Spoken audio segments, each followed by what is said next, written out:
Ang pag-ibig ay hindi ipinipilit. Kusa itong ibinibigay. Kaya pasensya ka na. Mas marami pang babaeng magmamahal sa'yo. At hindi ako yun.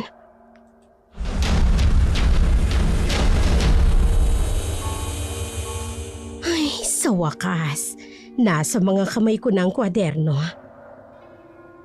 Ula ko, orasyon ang nilalaman nun.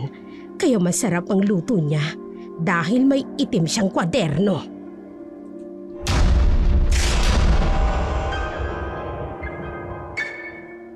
Sana mapatawad ka ng Diyos sa nagawa mo, Kuring. Maliit man ang kita ko. Pero ipinagmamalaki ko yun dahil galing yun sa dugot pawis ko. Higit sa lahat, galing sa malinis na paraan.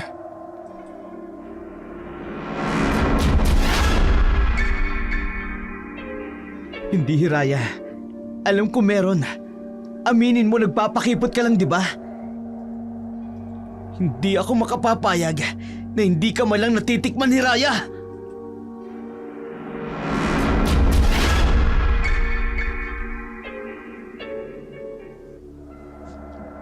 Dark Shadow, itago niyo na lamang po ako sa pangalang Mayari.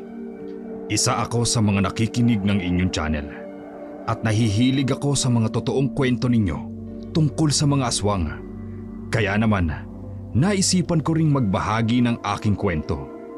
Ang istoryang ibabahagi ko ay naganap noong ako ay 12 anyos pa lamang sa isang maliit na baryo. Nagsimula ang lahat. Kasama ko noon ang aking nakatatandang kapatid na si Hiraya. Mga suki! Bili na kayo ng lutong ulam ko. Itong bupis. Masarap ito. Sige na, bili na kayo. Doon kami kay Hiraya bibili. Mas masarap ang ulam doon. Uy, ito naman. Sabyo, mas masarap ang luto ko kaysa sa babaeng yun. Kaya dito na kayo bumili sa akin. Mas masarap ang luto ni Hiraya. Kaya doon ako bibili ng sinigang. Walang iyang to. O sige, pumunta kayo roon. Doon sa babaeng ispasol na yon. Ay, nakakabuisit talaga. Bakit pa kasi dumating yung babaeng yan rito sa baryo namin? Naubusan tuloy ako ng customer. Malalaman ko rin kung anong sikreto mo, Hiraya. Malalaman ko rin.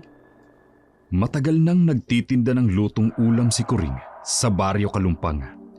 Marami siyang suki sa kanyang mga tinda.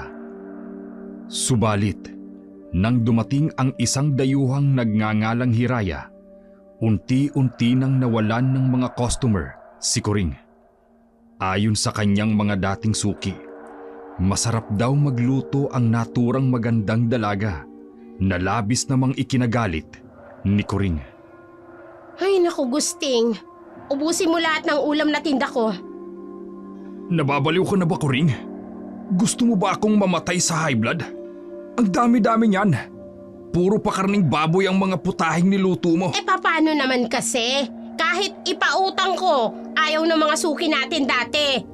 Mas gusto nilang kumain doon sa karinderya ni Hiraya. Mas masarap daw ang pagkain dun eh. Hindi naman natin pwedeng pagbawalan ng mga tao kung saan nila gustong kumain. Ang sabihin mo, may ginagawang kababalaghan niyang Hiraya na yan. Imposible namang mabaliw sa luto niyang mga tao dito sa baryo Kalumpang. Halos pareho lang naman ang putahing niluluto namin. Ay, wala tayong magagawa, Kuring. Gusto ng mga kabaryo natin ang luto niya. Hindi, Gusting. Gumawa ka ng paraan para malaman kung anong gayumang inilalagay ng babaeng yon sa mga luto niyang ulam. Hindi pwedeng ganito. Malulugi tayo, mawawalan tayo ng hanap buhay. Pambihira ka naman oh. Anong gusto mong gawin ko? Pasukin ko yung bahay niya. Nasisiraan ka na ba ng ulo, Kuring? Bahala ka kung anong diskarteng gagawin mo. Basta, Gusting, gawan mo ng paraan para malaman ko kung anong sikreto ng babaeng yon. Ay, nako. Ewan ko sa'yo, Kuring. Kahit kailan ang dumi ng utak mo. Sa negosyo kasi, hindi talaga maiiwasang magkaroon ng kompetisyon. Nagkataon lang na masarap talaga siyang magluto. Hindi. May sikreto talagang babaeng yon. At aalamin ko yung Gusting. Aalamin ko at patutunayan ko yan sa'yo. Ay, bahala ka nga. Ang tigas ng ulo mo. Hindi nagpaawat si Kuring sa kanyang asawang si Gusting. Pinagpipilitan niyang may ginagawang kababalaghan ang dalagang si Hiraya. Kaya't nahuhumaling ang mga tao sa kanyang mga luto sa buong baryo. Isang araw, hindi nagbenta si Kuring ng lutong pagkain.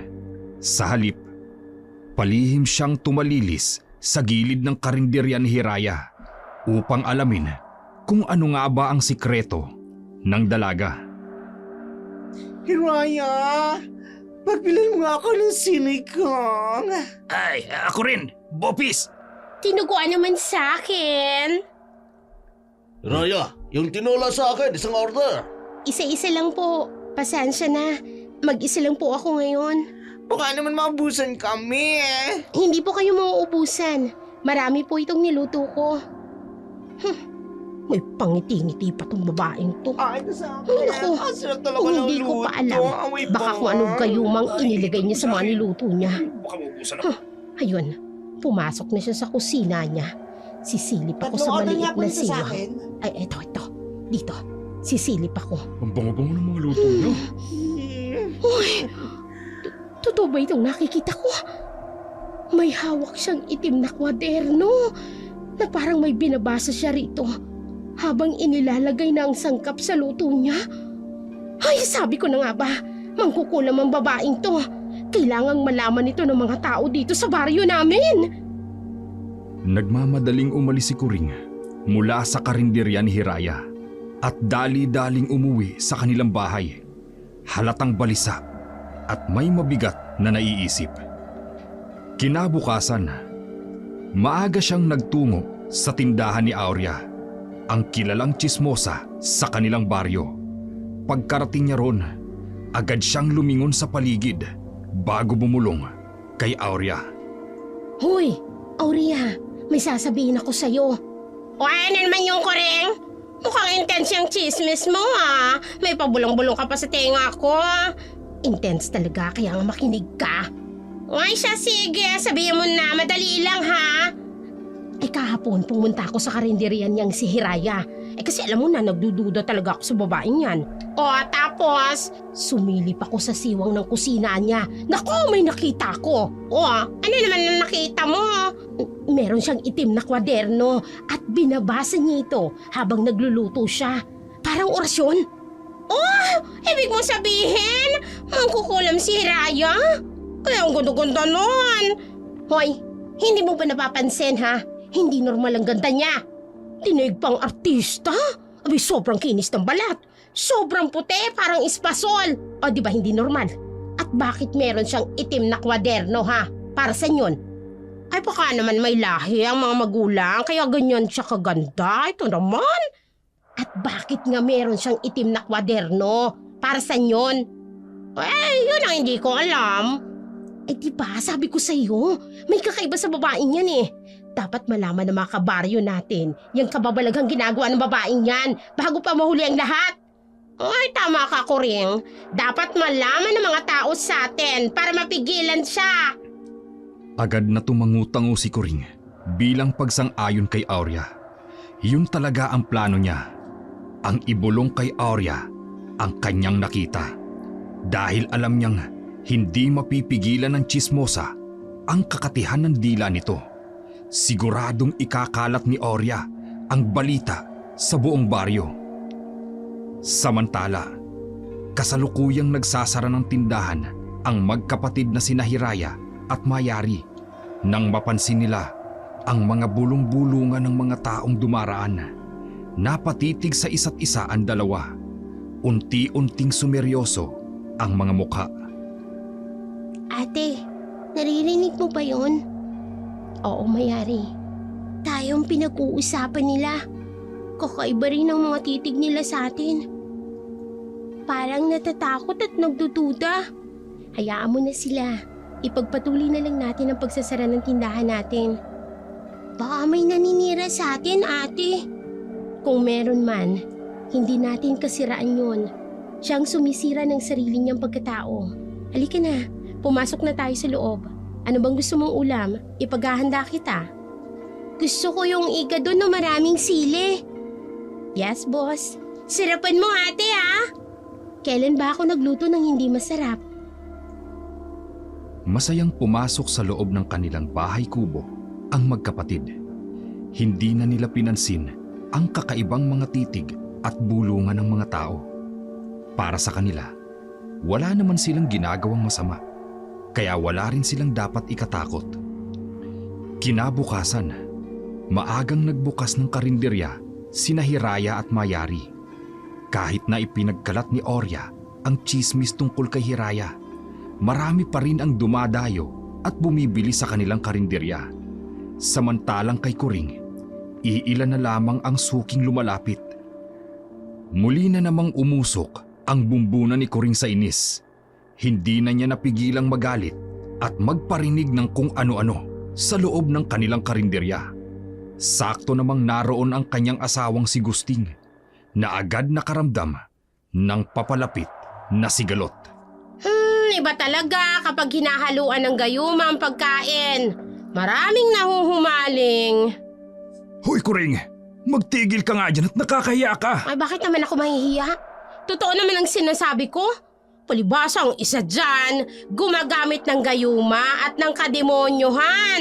Kaya naman maraming bumibili sa karinderya niya. Tama na nga sabi Kuring, pinagtitinginan na tayo ng mga Ay, mas mabuti yun. Para malaman nila ang totoo. Hoy! Kayo! Huwag kayong bibili sa tindahan ng babaeng yan. Nilalagyan ng gayumang pagkaing luto niya. Kaya naman kayo nahuhumaling. Tama na nga, Kuring! Ha! Hindi mo na matanggap na mas masarap ang luto sa'yo ni Hiraya. Hoy! Bading! Hala! Walang hiyang to. Ha! Saan Ako punta na nga tayo? itong nagmamalasakit. Ako pang pinapalabas mong masama, bakla! Ha! Totoo mo na! Inggit ka! Pagtigil ka. Kahit kailan hindi ako naiinggit sa babaeng yan. Magtigil ka na nga Ay, sabi ang Kuring. ginagawa mo! Hindi mo kaingitan! Bakla! Ha! Taba! Bakla na walang ligo-ligo! Hay! Naliligo ako! Ano? Ikaw nga! Hindi mo naman kuskus yung mga kilikili mo kasi ang laki ng... Ano ba? Hoy! Tama na! Magtigil ka na nga sabi Kuring. Tingnan mo, nag-aalisa na tuloy ang mga customer natin. Ay, paano kasi? Ginagayuman ng babaeng yan. Aswang yan eh. Mangkukulam pa! Sabi nang tumigil ka na! Hindi na maawat ni Gusting ang kanyang asawa. Panay ang parinig ni Kuring kay Hiraya kahit nasa harap ng maraming tao. Samantala, pinili na lamang ni Hiraya ang manahimik at patuloy na magsilbi sa kanyang mga customer. Isang bagay na lalong nagpainit ng ulo ni Kuring. Kinahapunan, humupa na ang dagsa ng mga mamimili at halos ubos na rin ang mga paninda ng magkapatid. Hindi na napigilan ni Kuring ang sarili. Dumiretso siya sa karinderya ng mga ito at sa tindi ng galit ay parang umuusok ang kanyang mga ilong. Agad na nakaramdam ng takot ang batang si Mayari. Nang makita si Kuring, ramdam niya ang bigat ng presensya ng babae na waring may itinatagong bagyo sa dibdib. Ate, huwag kang matakot, Mayari. Nandito si ate. Hoy! Hiraya!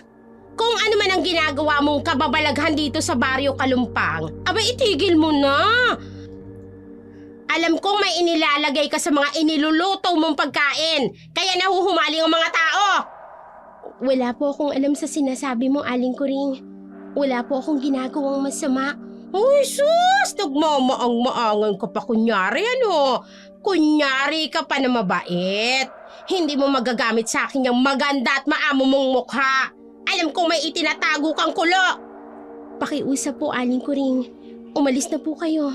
Natatakot na po ang kapatid ko. Hoy! Ito ang tandaan mo, Hiraya, ha? Malalaman ko rin ang sikreto mo at ilalantad ko yun sa mga tao. Akala mo ba? Hindi ko nakitang itimong kwaderno na ginagamit mo habang nagluluto ka. Nagtungo kayo sa bahay namin? Abay, oo! Kitang-kita ng dalawang mga mata ko na may hawak ang itim na kwaderno habang nagluluto. Ano, ha? Ano yung nasa itim na kwadernong yon? Naglalaman ba yun ng mga orasyon? Mangkukulam ka ba? Hindi po ako mangkukulam. At sa pangalawang pagkakataon, nakikiusap po ako. Umalis na po kayo. Tigilan niyo na po kami sa pambibintang niyo sa amin. Dahil wala po akong ginagawang masama. Di mo ako maloloko. Kung naloloko mo yung mga tao rito sa Baryo Kalumpang, aba ako hindi. Wag ako! Tandaan mo yan! Galit na galit si Kuring kay Hiraya at patuloy itong pinagbibintangan ng kung ano-ano. Hindi siya tumigil sa paninira at paninita hanggang sa wakas ay umalis din siya sa karinderya. Doon lamang nakahinga ng maluwag ang magkapatid dahil sa tensyon at pagod sa nangyari. Napagdesisyonan nilang magsara ng tindahan ng mas maaga kesa karaniwan. Samantala, kinabukasan, sa bahay ni Kuring, dumating ang panganay na anak nitong si Bonifacio. Halatang galing sa malayong biyahe, bit-bit ang mabigat na bag. Ay, Bonifacio, anak! Nay, Mabuti naman at umuwi ka na galing Maynila. Hindi ka man lang nagpasabi. Di sana, nasundo ka namin sa pantalan. mano po inay. Ay, kaawang ka ng Diyos, anak. Aba, mukhang marami kang dalang pasalubong, ha? Nakaipon po ako ng konti kaya medyo marami ako nabili. Si Itay ho, nasaan? Ay, nasa laot yun. Namamalakaya. Mamaya pang uwi noon, mga 5 ng hapon. Nako, makakatikim pala ako ng presko isda nito. Umay na po akong kumain ng yeladong isda sa Maynila. Abay, oo naman, anak. Ipagluluto din kita ng paborito mong ulam. Na sinaing na tulingan, na may halong taba ng baboy at maraming kamyas. Naku, miss na miss ko na po yan, inay. Teka, magpapahinga muna po ako. Pagod po kasi ako tsaka inaantok pa. Ay, sige anak. Magpahinga ka na muna. Mamaya tulungan mo ko sa karinderya, ha? Opo, tulog lang po ako saglit. Napangiti si Kuring habang sinusundan ng tingin ang kanyang anak na si Bonifacio, na ngayon ay papasok na sa dati nitong silid. Hindi maikakaila ni Kuring na matikas at gwapo ang kanyang anak. Marami ring kababaihan sa kanilang baryo ang nahuhumaling kay Bonifacio. Subalit, sadyang pihikan ito pagdating sa pagpili ng babae. Dahil dito, naisip ni Kuring na baka makatulong kung isasama niya si Bonifacio sa pagtitinda sa karinderya. Baka sakaling makahatak sila ng mas maraming customer gamit ang gandang lalaki ng kanyang anak. Grabe ang ugali ni Aling Kuring, ate. Kung ano-ano masasamang salita ang sinabi niya sa atin. Hayaan mo na. Kung papatulan pa natin, baka mas lalo lang lumaki ang gulo. Akala ko pa naman, kapag lumipat na tayo rito, magiging tahimik na tayo. Hindi pa rin pala. Kaya nga hanggat maaari, wag na lang natin pansinin si Aling Kuring. Pero pinag-iinitan niya tayo, ate. Galit siya sa atin dahil maraming bumibili tsaka mga suking niya yun dati. Hindi naman natin mapipilit ang mga tao kung saan nila gustong bumili. Ate, paano yun? Alam niya na yung tungkol sa itim na kwaderno. Huwag kang mag-alala, Mayari. Ako nang bahala doon. Matapos mag-usap ng magkapatid, sinimulan na nilang ilabas ang kanilang mga paninda. Samantala, sa kabilang tindahan, abot hanggang tenga ang ngiti ni Kuring. Halatang masaya, lalo na nang lumabas ang kanyang gwapong anak na si Bonifacio. Mas lalong tumingkad ang karisma nito dahil sa kanyang morenong balat at matikas na pangangatawan. Kaagad nagsilapitan ang mga kababaihang dati pa ay may paghanga kay Bonifacio. Tuwang-tuwa si Kuring, lalo na nang mapansin niyang ang mga ito'y nagsimulang bumili ng kanilang mga lutong ulam. Ito na nga bang sinasabi ko? Ang anak ko lang palang katapat ng ganda ni Hiraya. Tingnan natin ngayon kung sino ang unang makakaubos ng paninda. Nay! Oh, Bonifacio anak, bakit? Ngayon ko lang napansin may karinderya din pala dito sa tapat natin. Oo, bago lang mga yan. Sino po ba may-ari? Bata lang kasi yung nakikita ko nagbabantay. Si Hiraya. Oy, meron kang lalapit sa babaeng yon. Mangkukulam yon. Ho? Nay, wala namang mangkukulam sa panahon ngayon. Wala nang ganyan sa syudad. Maniwala ka sa akin. Nahuhumaling ang mga tao sa luto niyang pagkain. At nakita yun mismo ng dalawang mga mata ko. Meron siyang itim na kwaderno, anak.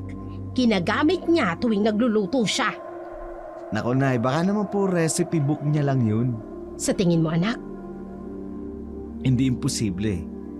Baka doon niya sinusulat yung mga recipe niya para hindi niya makalimutan.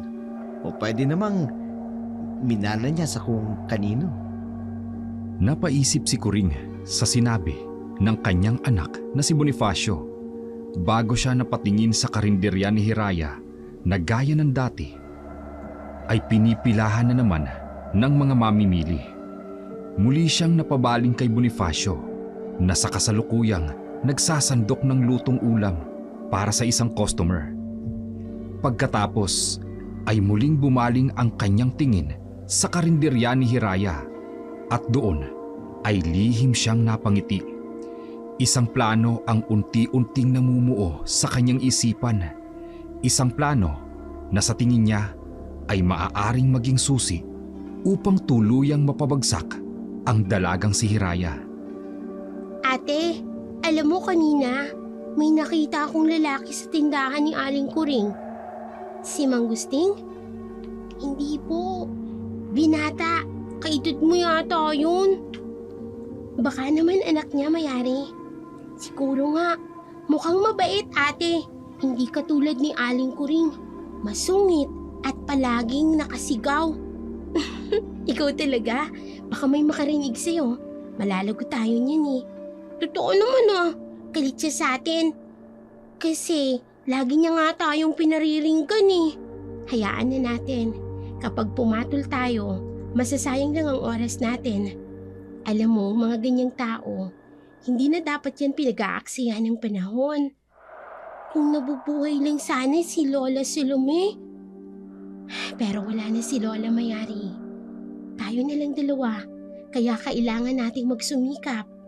Opo ate, tutulungan kita palagi sa pagtitinda para makaipon po tayo ng pera. Mabuti, gusto ko kasing mag-aral ka sa susunod na pasukan. Tahimik ang magkapatid na Mayari at Hiraya habang nagtatalop ng gulay at naghihiwa ng iba pang sangkap para sa kanilang lulutuin kinabukasan. Nasa labas sila ng kanilang bahay kubo. Nakaupo sa bangkitong kawayan, abala sa kanilang gawain. Nasa ganoong ayos sila nang mapadaan si Bonifacio. Napabaling siya sa dalawa at agad na napako ang kanyang mga mata sa magandang dalagang si Hiraya. Kulay ginto ang mahaba at alon-alon nitong buhok. Makinis at maputi ang balat at maamo ang mukha nito. Napasinghap si Bonifacio nang humarap sa kanya si Hiraya. Napakaganda ng dalaga. Matangos ang ilong. Namumula ang mga labi. Mahahaba ang pilik mata. At ang kulay ng mga mata ay tila kakulay ng kanyang buhok. Light brown na parang ginto kapag tinatamaan ng araw. Hindi malaman ni Bonifacio ang kanyang gagawin. Ramdam niya sa sarili na bihag ng magandang si Hiraya ang kanyang puso. Nay, hindi niyo man lang po nababanggit sa akin na may napakagandang babae palang nakatira dyan sa tapat natin. Nakita mo na pala si Hiraya. Hiraya po yung pangalan niya? Oo. Yung batang nakita mo, kapatid niya yon, si Mayari. Nay, napakaganda niya. Para siyang diwata. Daig pa niya ang ganda ni Liza Soberano. Ay, sus mi naman ang OA mo, Bonifacio. Para ka ring ama mo. Gandang-ganda sa mangkukulam na yun. Nay, sa ganda niyang yun makukulang. Ay, teka nga. Hindi ka naman ganyan sa mga babae nagkakagusto sa'yo. Huwag mong sabihin, nagugustuhan mo na rin ang Hirayang yan. Wala naman sigurong masama, hindi ba? Wala naman siguro siyang kasintahan. Mukhang wala naman akong nakikita. Kung ganun, pwede akong umakyat sa kanya ng ligaw, Nay. Bahala ka. Kung gusto mo, di wala naman akong magagawa. Susubukan ko maligaw sa kanya, Nay. Sisiguraduhin ko, mapapasagot ko siya. Lihim na napangiti si Coring nang marinig ang determinasyon ng kanyang anak na si Bonifacio na ligawan si Hiraya. Bahagi talaga iyon ng kanyang plano at mataas ang kumpiyansa niya na magiging epektibo ito. Alam niyang hindi matatanggihan ng sinuman ang gandang lalaki ng kanyang anak. Sigurado siyang magugustuhan din ito ni Hiraya, katulad ng pagkagusto ni Bonifacio sa dalaga. Kinaumagahan, maagang pumunta si Bonifacio sa harap ng karinderya ng magkapatid. Gaya ng nakasanayan, si Mayari ang nagbabantay. Kagad niyang nilapitan ang bata at sinadyang kunin ang atensyon nito. Ngumiti si Bonifacio at magiliw na kinausap si Mayari na tila nagulat pa sa paglapit niya. Bibili ka po ba ng pagkain? Oo, gusto ko lang subukan tong luto ninyong adobo. Pwede mo ba akong pagbilan ng isang order? Sige po, sandali lang Iti-take out niyo po ba? Hindi. Dito na ako kakain. Sige po. Nasaan nga pala ang kapatid mo? Bakit mo po hinahanap ang ate ko? Kasi... Mayari, heto na yung bagong lutong kare-kare. Ate, hinahanap ka niya. Ha? Hi. Good morning. Kilala ba kita? Hindi, pero... Pasensya na, busy ako. Ako si Bonifacio. Anak ako ni Coring at ni Gusting. Yang karinderya dyan sa tapat ninyo? Ako si Hiraya. Kapatid ko naman si Mayari. Nakita ko kasi kayo kahapon eh. Nakita mo rin ba ako, di ba? Nahiya lang kasi akong lumapit kasi may ginagawa kayo. Oo, natatandaan ko. Kakain ka dito sa karinderya namin. Sana magustuhan mo ang mga luto naming pagkain. Sige, kailangan ko magluto. Para may pang-refill ako mamaya. May iwan na kita.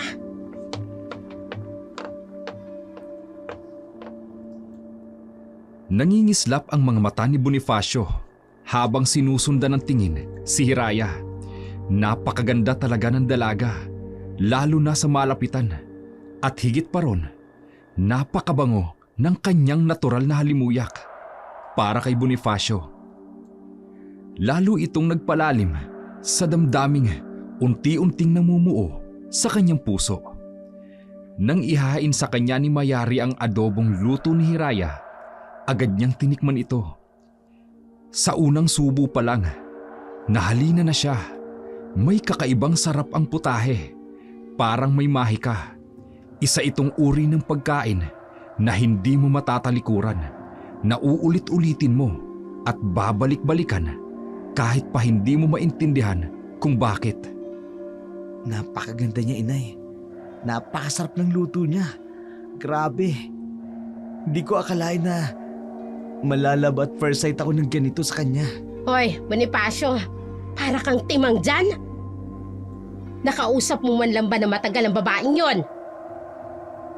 Hindi po. Oh, Pumasok agad siya eh. Hindi na lumabas pa ng kusina. ay may tinatago talagang babaeng yan, Bonifacio. Kaya bilis-bilisan mo kagad ang panliligaw. Dapat sagutin ka kagad yan, ha? Pero nay, medyo mailap po eh. Uy, anak naman! Di pa amuhin mo. Gamitin mo yung kagwapuhan mo. Hoy, hoy, hoy! Ano yung pinag-uusapan niyo mag-ina? Ay, nako! Huwag kang mangyalam dito, Gusting. Hindi mo kasing gwapo ang anak mo. Ay nako, lalong hindi mo yan kamuka. Bakit naman hindi, ha? Ano ba kasi ang pinag-uusapan ninyo? Tungkol po kay Hiraya, itay. Nais ko po kasi siyang ligawan. Ano? Hoy Bonifacio, inutusan ka ba nitong nanay mo na ligawan si Hiraya, ha? Hoy, Gusting! Manahimik ka nga! Wala akong inuutos dyan sa anak mo. Sarili niyang kagustuhan na ligawan si Hiraya. Ay, maniwala ako sa'yo, Coring. Napakainit ng dugo mo dyan kay Hiraya. Eh, paano ako maniniwala na wala kang binabalak. Alam mo ikaw, kontrabida ka talaga eh. Tay, di pa ako inutusan ni nanay. Sadyang nahalina lang po talaga ako sa kakaibang ganda ni Raya. At alam ko po, hindi niya ako magagawang tanggihan. Lalo na sa gandang lalaki kong to. Alam ko magugustuhan niya ako, inay. Oh, kita mo na? Wala akong ginagawa. Magpasalamat pa nga yung babaeng yan at nagustuhan siya nitong anak natin. Maraming nagkakandara pa dyan. Nagpapaalala lang ako, Kuring.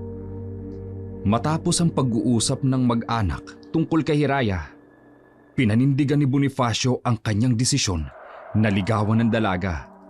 Palagi na siyang napapadako sa karinderya ng magkapatid, umaasang makuha ang atensyon ni Hiraya.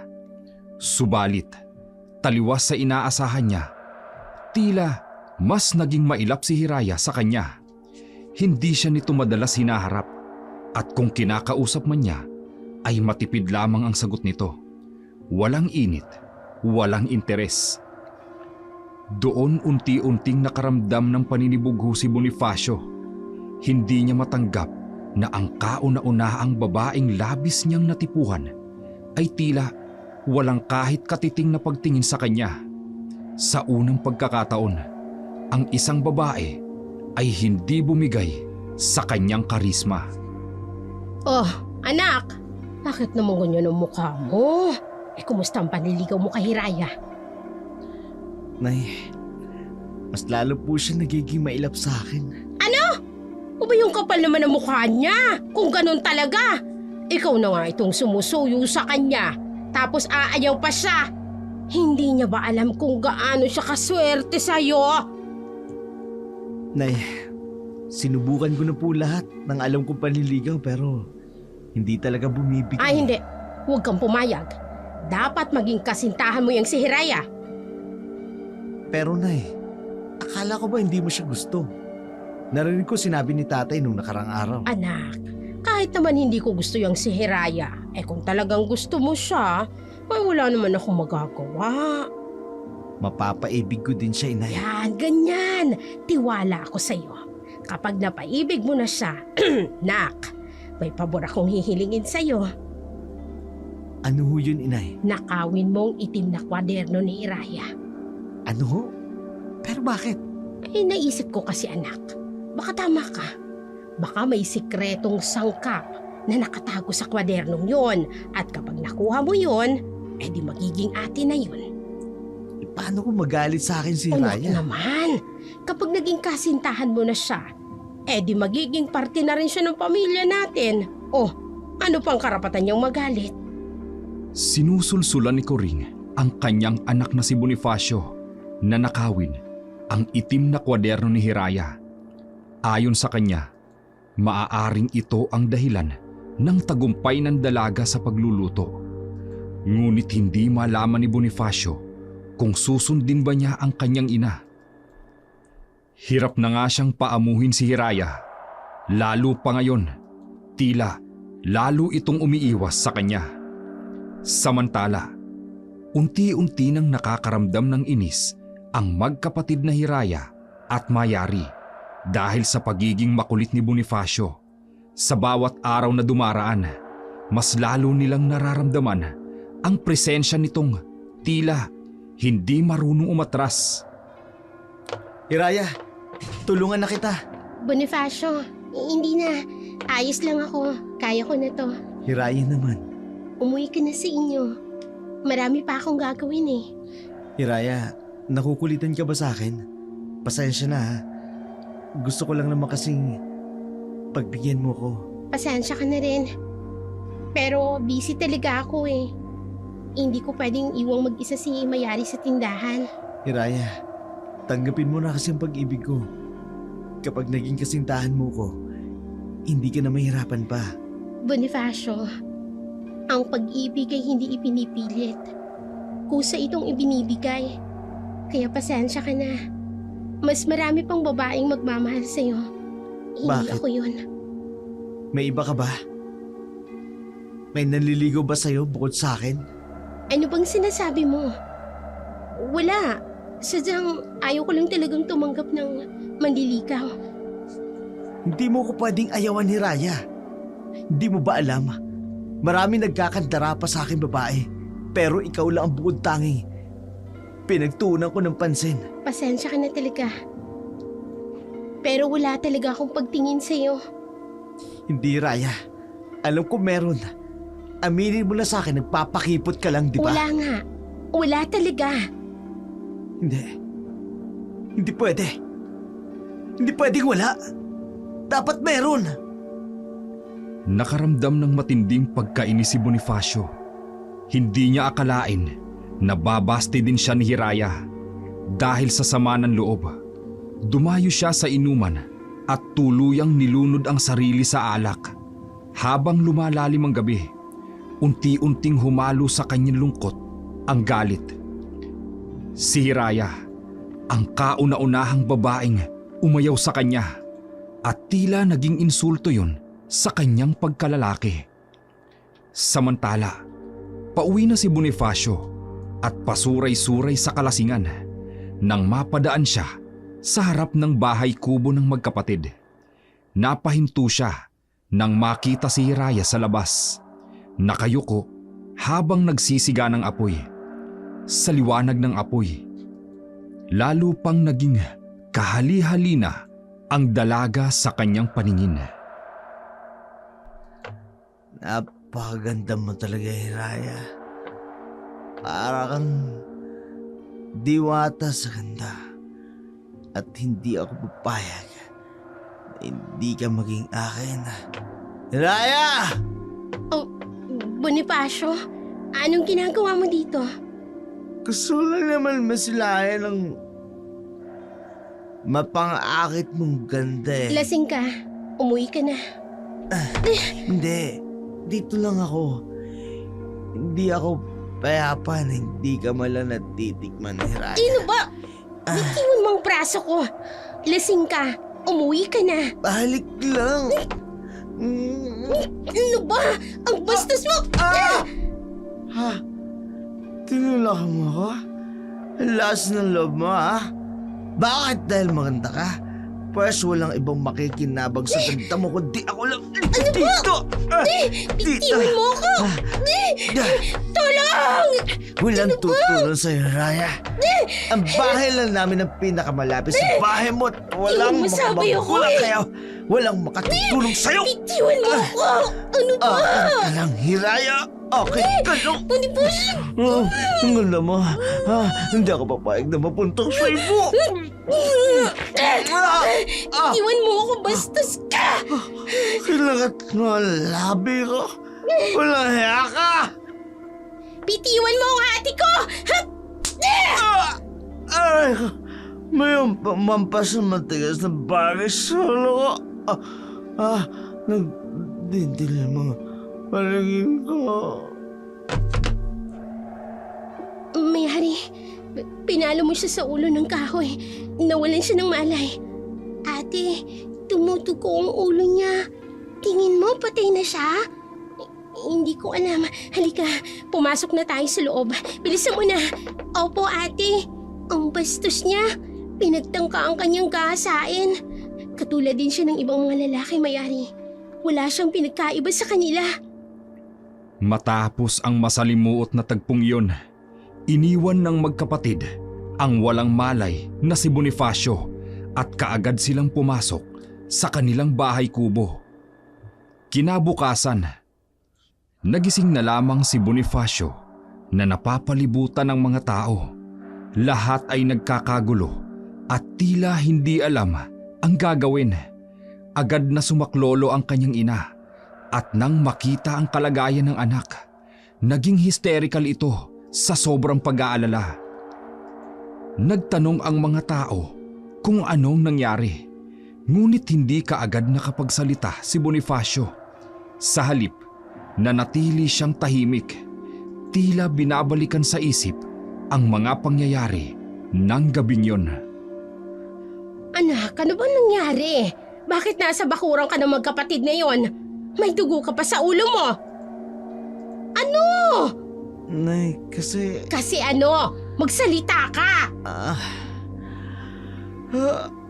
Ang naalala ko, uminom ako kagabi tapos pauwi na ako tapos nakita ko si Raya sa labas ng nagsisiga. Nawala na ako ng kontrol sa sarili ko na eh. Hmm. Pinagtangkang ko siyang kasahin eh. Tapos pinalo ako ng kahoy sa ulo ni Mayari. Kaya nawalan ako ng malay. Ano? Nay, paano ko magreklamo sila kay Kapitan? Ay, hindi anak. Uunahan natin sila. Hindi pwedeng mabahira ng pangalan mo at ang pamilya natin. Kung may dapat mang lumabas na masama rito, yung magkapatid na yon. Aba, magrereklamo tayo. Ano pong gagawin natin, Inay? Ako nang bahala. Huwag kang mag-alala. Ipaubaya mo sa akin. Kaagad na kumilos si Kuring. Agad siyang lumapit sa kumpulan ng mga tsismosa at doon ay nag-iiyak na parang isang kaawa-awang ina. Kunwari labis na nag-aalala sa kalagayan ng kanyang anak. Anong sinabi mo, Kuring? Hinampas sa ulo ni Hiraya si Bonifacio? Hinampas niya sa ulo ang anak ko. Dahil hindi siya gusto ni Bonifacio. Nagalit siya kaya yun. Sinaktan niya ang kawawa kong anak. Grabe naman pala ang gali ni Raya. Kawawa naman si Bonifacio. Mabuti na nga lang, hindi napuruan ang anak ko dahil kung hindi. Hoy, nakoy, tahanan ko rin. Dapat managot ang desperadang yan sa ginawa niya kay Bonifacio. Tama! Ay, tama. Maraming salamat at nauunawaan niyo ako bilang isang ina. Ay, mga kasama, halika kayo. Pupuntahan natin ang bahay ng desperadang babaeng yan. Ay, tara! Tara! Ay, hindi niyo ako! Lihim na napangiti si Kuring nang mapansin ang galit ng mga tao na unti-unting nababaling kay Hiraya. Hindi nagtagal, tinahak ng mga tao ang landas patungo sa bahay kubo ng magkapatid at nagsimulang magsigawan. Tinatawag si Hiraya at Mayari upang lumabas ng kanilang tahanan. Hiraya! Lumabas ka dyan! Raya! Lumabas ka! Lubos! Grabe ginawa mo sa kay Pogi nga! Ano? Bonifacio ko? Ate, may mga tao sa labas ng Hiraya! bahay natin. Lumabas May ka mga dyan! ano ba to? Lumabas! Ano bang nangyayari? Bakit galit na galit sila? Ay, lumabas sabi kayo dyan! Hindi ko rin alam, ate. Baka dahil kay Bonifacio. Hoy! Baka nga mayari. Lumabas ka dyan, desperada! Muntik mo lang mamatay si Bonifacio! Ay, labas! Hindi ka pa marunong tumanggap ng katotohanan na ayos sa'yo ng tao! Lumabas ka dyan! Pagpapatuloy namin ang bahay niyo! Warapin mo kami! Pinaliktad ni Bonifacio ang kwento. Ako ang pinalabas ng nagkakandarapa sa kanya. Sabi ng labas, mga kasama, batuhin ang bahay! Mabuti pa nga, paulanin ng batuhin! Batuhin! Batuhin natin! Paulanin ng bato yan! Batuhin! Huwag kayong tumigil! Lumabas kayo dyan! Pinabato na nila ang bahay natin! Bilisan nyo! Batuhin lang ng batuhin! Kahit anong mangyari, hindi tayo lalabas mayari. Mga kasama! Paulanin niyo ba? Yes! Pwesto kayo dyan yung batuhin! Bilisan nyo! Ate, natatakot ako. Magkukulang! Huwag kayong tumigil! Lubayan niyo kami! Wala akong ginagawang masama kay Bonifacio! Pinagtangkaan niya akong gahasain! Pinagtanggol ko lang ang sarili ko! Doko! Sinungaling na babae! Ang kapal naman ng mukha mo! At sino ka naman para magkandarapa sa iyong anak ko? Mga kabaryo! Alam niyo ba ha? Mangkukulam ang babaeng yan kaya masarap ang luto niya! Dahil may itim na kwaderno at sa hula ko, orasyon ang nilalaman nun. Uy, tama. Magkukulang! Ay, kaya nga! Palayasin niyo dito sa Dapat baryo palayasin natin! natin sa baryo Kaya naman pala natin! sarap-sarap ng luto! Magkukulang pala! Kaya sige, palayasin natin ang babae yan dito sa baryo natin. Dahil salot yung magkapatid na yan! Ate, Anong gagawin natin? Nilalason ni Aling ko rin ang utak ng mga tao. Ate, ang itim na kwaderno. Nasa akin na mayari. Kapag nagpumilit sila, wala tayong magagawa, kundi ang umalis at tumakas. Pero ate, saan tayo pupunta? Mga solo! Hoy! Ang kapatid na to, lumabas kayo dyan! Hoy! Ano ba? Ay, ang mabuti pa! Sunugin natin ang bahay! Tama! Sunugin! Sunugin tayo! Sunugin na yan! Sunugin! Sa likod bahay tayo dadaan. Halika na! Agad nga! Sunugin mo! Ate, ang bahay natin! Unti-unti nang nasusunog! Halika na mayari!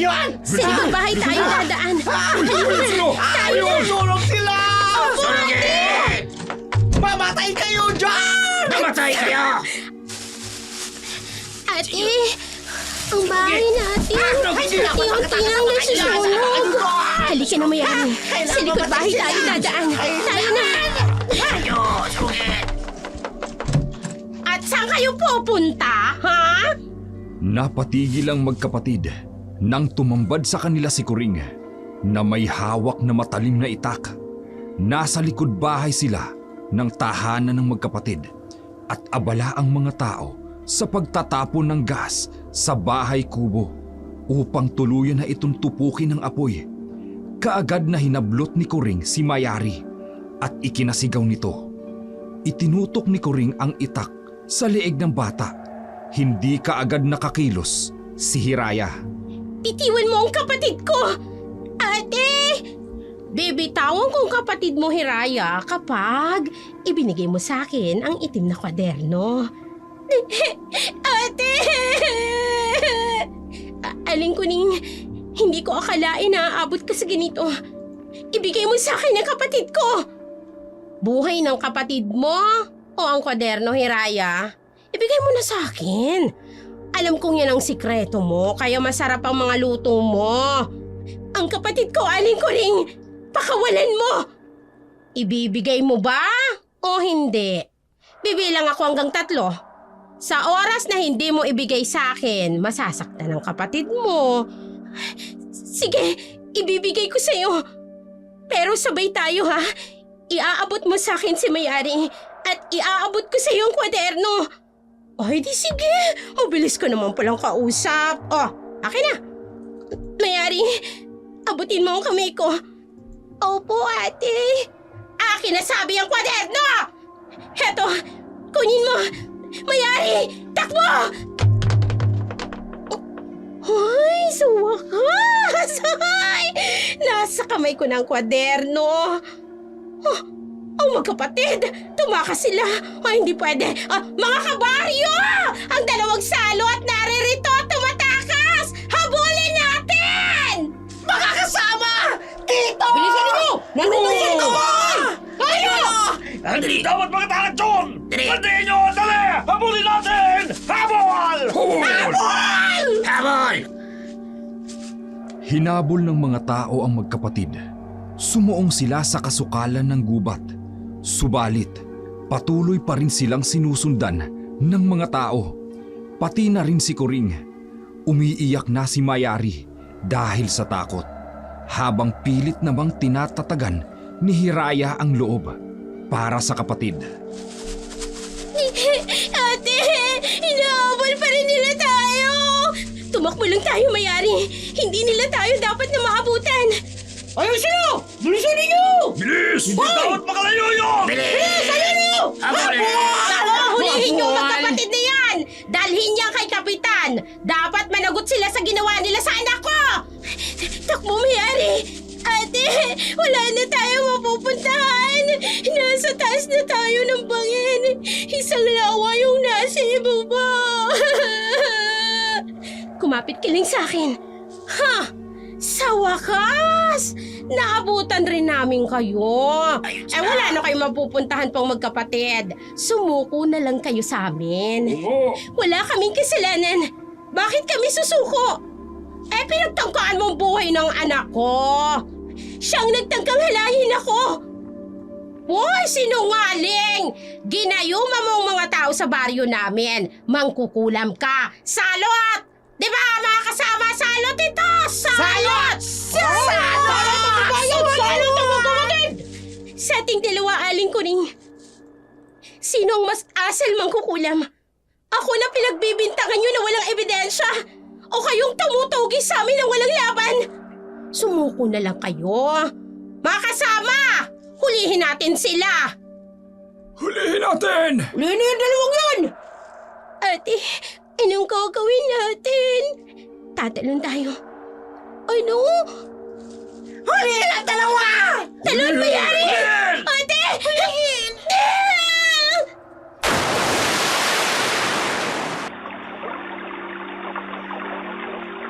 Ha! Tumalon sila sa bangin! Hayaan nyo naman luna na mga yun! Sa ilalim ng lawa! Hoy, mamatay na yung mga yun. Sigurado yun. Lalim yun eh. Ay, sa wakas. Nawala ka na rin sa landas ko, Hiraya. At nasa akin pa ang itim na kwaderno mo. Matagumpay na ngumiti si Kuring nang mawala sa kanyang paningin ang magkapatid.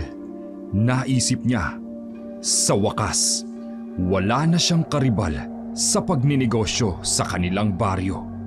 Samantala, hapong-hapo ang magkapatid nang umahon mula sa malalim na lawa.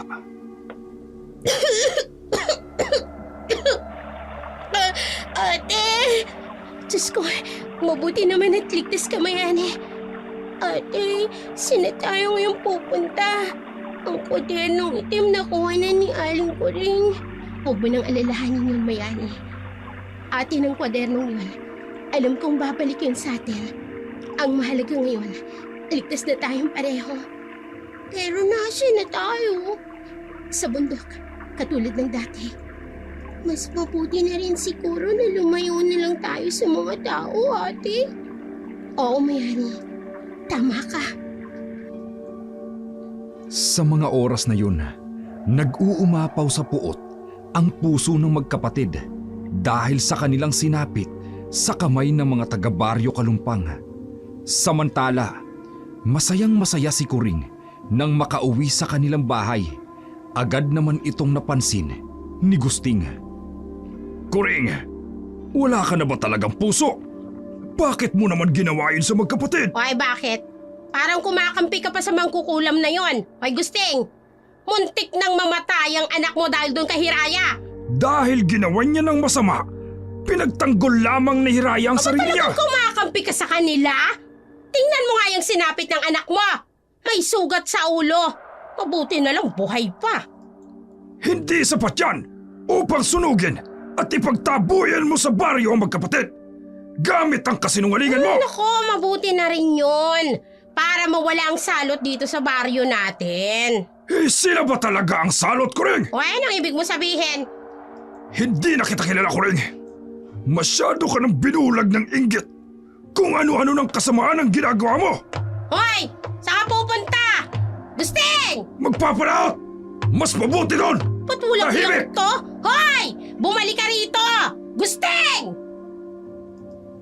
Kahit anong tawag ni Kuring, hindi na muling bumalik ang kanyang asawa. Kaya't hinayaan na lamang niya ito. Sa araw ding yun, binuksan niya ang itim na kwaderno at laking gulat niya nang matuklasang isa pala itong recipe book. Lahat ng reseping naroon ay ang mga niluluto ni Hiraya. Sa sobrang excitement, kaagad siyang nagluto at sinunod ang lahat ng nasa kwaderno. Sa isip niya, ito na ang magiging daan upang umasenso sila sa buhay. Naku, Kuring! Napakasarap ng luto mo. Kasing sarap ng luto ni Hiraya. Ay, nako, mas masarap pa sa kanya ang luto ko, ano? Kaya sige na, bumili na kayo at magluluto ako ng marami. Uy, talagang bibili ako. Papakyawin ko na itong pinakbet. Abay, napakasarap ng luto mo, Kuring! Oy, ako rin.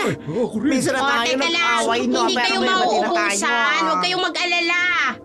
Nay, Ang dami po yatang tao. Ay, gustong-gusto nila yung luto ko, anak. Sige na, tulungan mo na ako. Oh, ikaw na magbigay ng ibang order. Sige ho. Ay, mga suki, huwag kayong mag-alala ha. Lahat kayo mapagbibilhan. Oh, pila lang, pila. Oh, sige na, pila na. Papa B! ko. Bonifacio! Hoy kayo, magsipila kayo ron. Dumagsa ang mga mamimili sa karinderya ni Kuring. Kagaya ng isang mabangong halimuyak, mabilis na kumalat ang balita sa buong baryo. Kaya naman, araw-araw ay tiba-tiba si Kuring sa kanyang benta. Halos walang humpay ang pagbili ng mga tao ng kanyang lutong pagkain. Kaya't kaagad niyang pinaumpisahan ang pagpapaayos ng kanilang bahay. Ay, Kuring, nakapagtataka naman yata. Bakit biglang dumagsa ang mga customer natin? Halos hindi na sila nagluluto sa bahay nila. Araw-araw dito sa atin bumibili ng pagkain. O, ayaw mo ba nun? Hindi naman sa ayaw. Pero imposible lang kasi. Kahit noong wala pa si Hiraya dito. Hindi naman ganito karaming bumibili sa atin. Ngayon halos parang oras-oras bumibili sila ng pagkain. Ay, naku, Gusting. Kung ano-anong napapansin mo. Magpasalamat ka na lang dahil magaling akong dumiskarte. O, tingnan mo. Kung hindi dahil sa akin, hindi maiayos tong bahay. Hoy, Kuring, magtapat ka nga sa akin. Anong ginawa mo? Oh, ano namang ibig mong sabihin? Hindi ako maniniwalang basta na lamang lalakas ang karinderya natin ng ganito.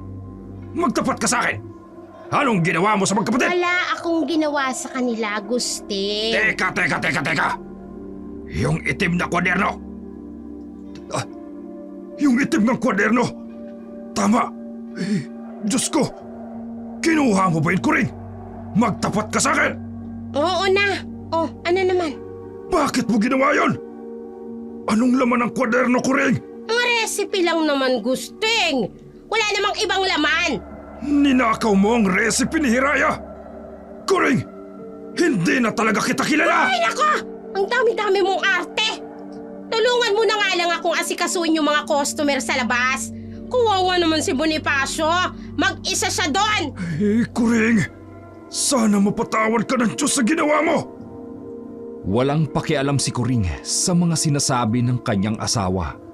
Basta't siya ay masaya sa limpak-limpak na salapi na kinikita niya. Lumipas pa ang mga araw at mas lalo pang naging maugong ang kanyang pangalan. Ngayon, hindi na lamang mga taga-baryo Kalumpang ang dumadayo sa kanyang karinderya, kundi pati na rin ang mga taga-Karatig baryo. Kaya naman, naisipan ni Kuring na kumuha ng makakatuwang sa kusina dahil hindi na niya kinakaya ang dami ng mga customer. Ngunit isang pangyayari ang hindi inaasahan ni Kuring. Isang umaga, habang abala siya sa pagbibilang ng pera, pumasok ang isang galit na matandang lalaki. Kuring! Mr. Guban, ay bakit po? Anong bakit ano? Anong nangyari sa in-order kong pagkain? At sama ng lasa! Sumama pa yung aming dyan sa mga bisita ko pati bisita ko nagsuka. At isinugod sa ospital ang apo ko. Akala ko ba, masarap ka magluto? Mr. Guban, hindi ako nagluto ng pagkain na in-order mo. Yung isa, yung cook. Kahit na. Kahit hindi ikaw ang nagluto, ikaw pa rin yung may-ari at responsibilidad mo lahat. Kapag hindi mo binayaran lahat ng damages, Kuring, irereklamo ko itong kainan mo. At sisiguraduhin kong maipapasara ito at hindi ka na muling mabibigyan ng permit. Mr. Guban, wag naman. Babayaran ko po lahat ng damage. Wag mo na lang akong ireklamo. Pagkaalis ng matandang customer, galit na nagtungo si Kuring sa kusina at pinagalitan ang kanyang mga cook. Hindi niya ibinibigay sa kanila ang mga recipe. Siya mismo ang naghahanda ng lahat bago ito ipinaluluto. Ngunit tila ba may mahika ang kanyang pagluluto dahil kapag hindi siya ang nagluluto, palaging may kamalasang nangyayari. Kaya kahit pagod na siya, siya pa rin ang gumagawa ng halos lahat sa kusina. Pagod na ako. Paanong hindi ka mapapagod? Pinalis mo ang lahat ng ating cook. Hoy, paano? Kung hindi ako ang mismong nagluluto, kung ano-anong kamalasan ang nangyayari. Nakita mo bang nangyari nung nakaraan? Aba, na-food poison yung mga tao. Ang laki ng lugi natin, Gusting. Dahil babayaran ko lahat ng naapektuhan. Nakapagtataka lang.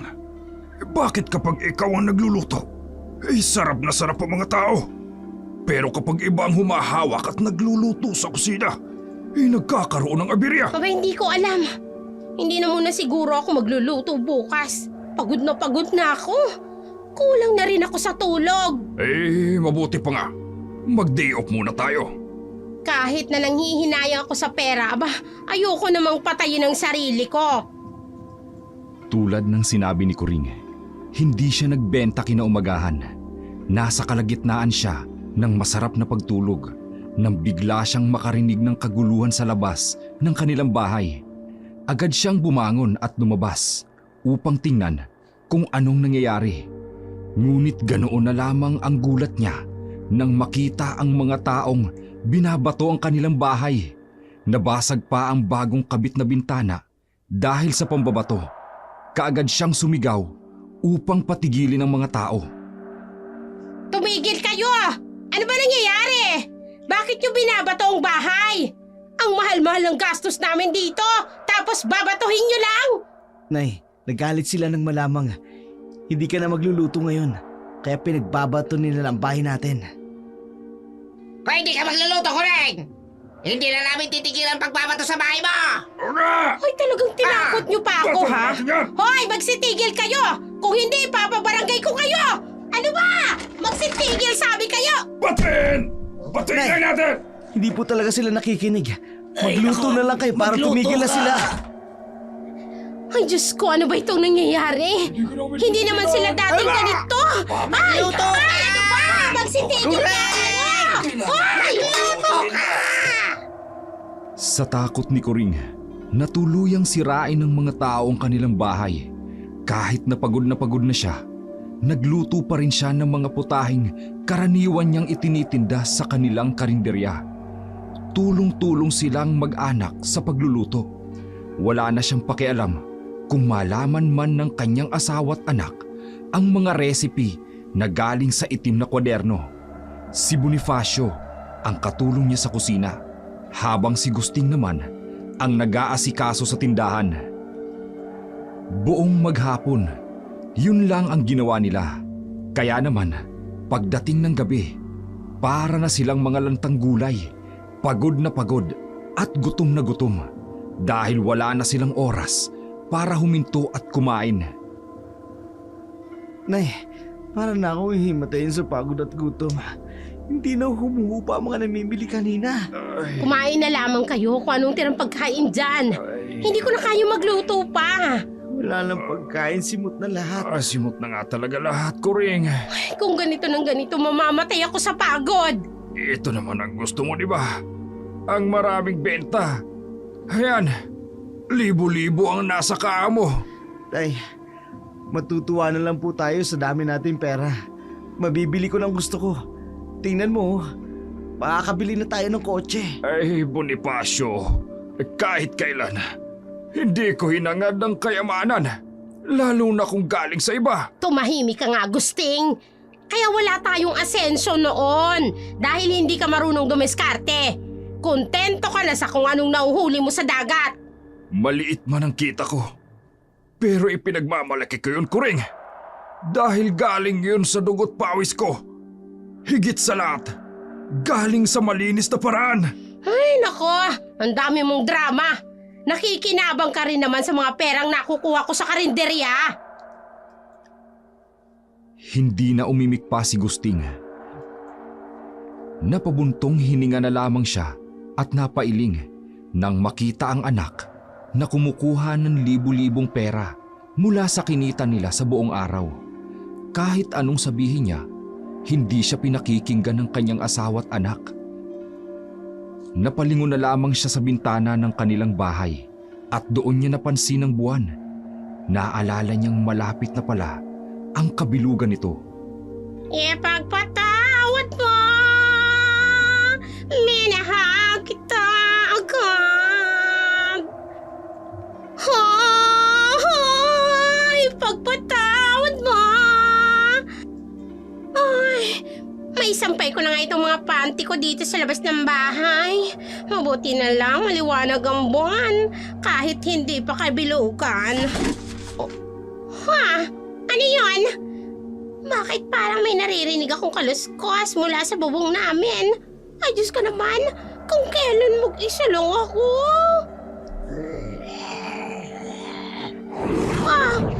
Hindi. Anong klaseng nilalang ang nakikita ko? Parang halimaw. Ang haba ng kuko at ang pangil. Namumula ang mga mata.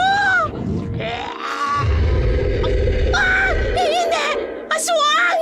Tulong! Tatakbo ako! Aray ko! Natapilok pa ako. Ang sakit. Hindi! Ang aswang! Naririyan na siya! Dadambayin niya ako!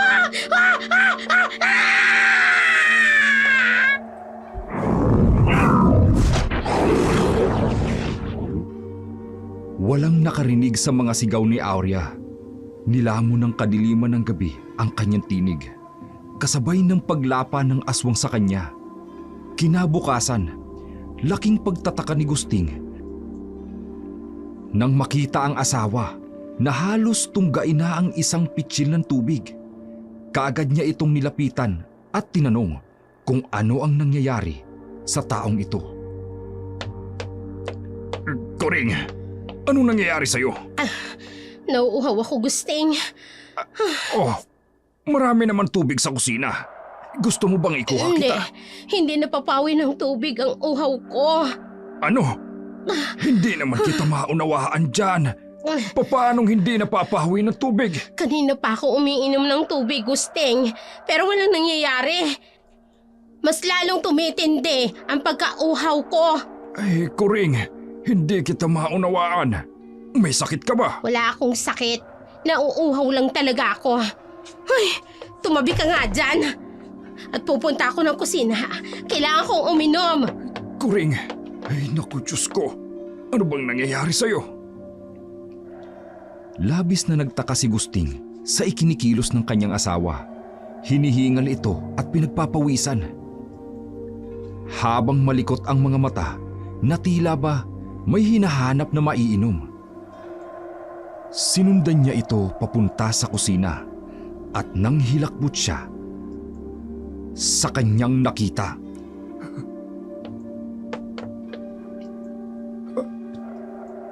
Bakit mo iniinom ang dugo ng baboy na gagamitin sa dinuguan? Uhaw na uhaw ako, Gusting. At etong dugo lang ang nakapawi ng pagkauhaw ko. Mahabagin Diyos! Anong nangyayari sa'yo, Kuring? Gusto ko ng karne. Karne? Anong klaseng karne? Preskong karne. Teka, ikaw? Ako? Oo, ikaw. Gusting, naamoy ko ang dugo mo at ang presko ng laman mo. Diyos ko po! Hindi na normal ang asawa ko. Aalis na ako rito. Baka kung ano pang gawin niya sa akin. Gusting! Bumalik ka rito! Gusting! Walang habas na tumakbo si Mang Gusting palabas ng kanilang bahay. Takot na takot dahil sa kanyang nasaksihan. Samantala, sa di kalayuan, nagkukumpulan ng mga tao sa harap ng bahay ni Aurea. Bagaman kinakabahan, lumapit pa rin si Gusting upang alamin ang nangyayari. Anong nangyayari? Ay, nakakapanghilakbot ang nangyari kay Aurea. Natagpuan ang katawan niya sa may ilog.